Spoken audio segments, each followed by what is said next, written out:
बगिया में तू फूलबा खिलाई गइलू हो।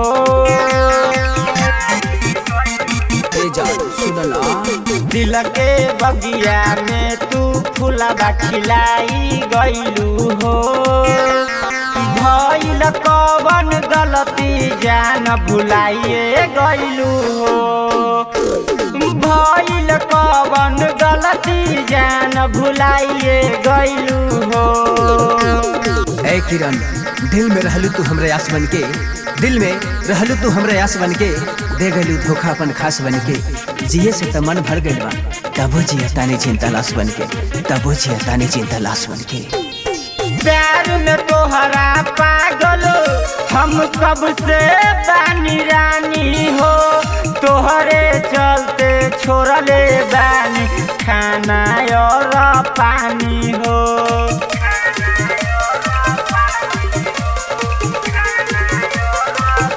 सुनो ना, प्यार में तोहरा पागल हम कब से बानी रानी हो।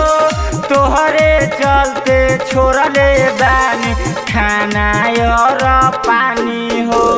तोहरे चलते घर से हम बानी बेगाना हो। तोहरे चलते बानी हम घर से बेगाना हो। भइल कवन गलती जान भुलाइए गइलू हो। भइल कवन गलती जान भुलाइए गइलू हो।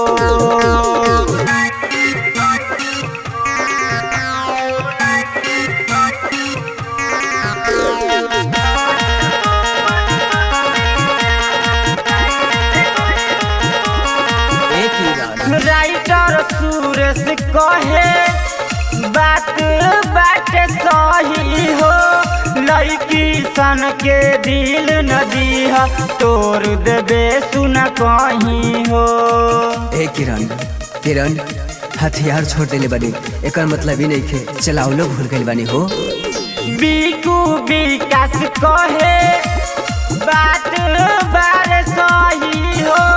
लड़की सन के दिल न दीह तोड़ देबे सुन कहीं हो। सूरज बिहारी भइल नारी प्यार में पागल हो। सूरज बिहारी भइल नारी प्यार में पागल हो। भइल कवन गलती जान भुलाइए गइलू हो। भइल कवन गलती जान भुलाइए गइलू हो। दिल के बगिया में तू फूलबा खिलाई गइलू हो। भइल कवन गलती जान भुलाइए गइलू हो।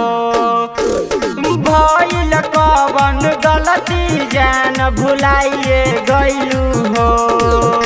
Saumya recording studio Delhi.